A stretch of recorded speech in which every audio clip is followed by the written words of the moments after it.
impatiently tapping her manicured nails against the steering wheel. Her personal driver, Musa, had stepped out to buy her a bottle of imported still water from a nearby convenience store. It was a sweltering afternoon.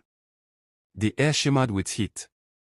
Madame Felicia's car crawled through the congested streets of Gwarinpa. She was on her way to a high-society luncheon and already irritated by the delay. As the car slowed near a pedestrian crossing, she noticed a fragile young girl seated in a worn wheelchair by the roadside. Her legs were shriveled, her arms thin like broomsticks, and her clothes bore the dust of many days.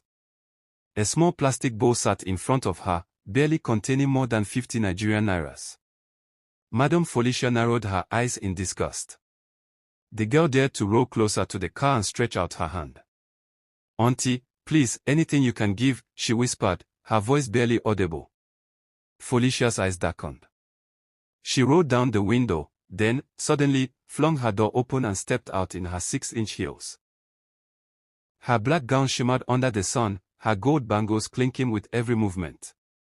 People nearby paused, watching curiously. With a mocking smile, she reached into her car, pulled out a small plastic bucket of water, and without a word, poured it all over the girl's head. The girl gasped. Her fragile body trembled as the dirty water soaked her clothes, running down her face. "You filthy disgrace!" Felicia shouted, loud enough for bystanders to hear. "Is this the impression you give people about Abuja? Sitting here like a cursed statue? Crawl back into your hole before I have the police move you." The girl, soaked and shivering, said nothing.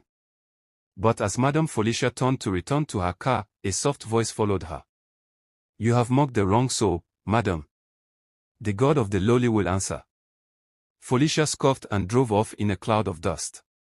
1 week later, the unraveling. It started with her only son, Daniel, who had just returned from Canada. He complained of constant nightmares and collapsed one morning, foaming at the mouth. Doctors were baffled, no illness, no diagnosis.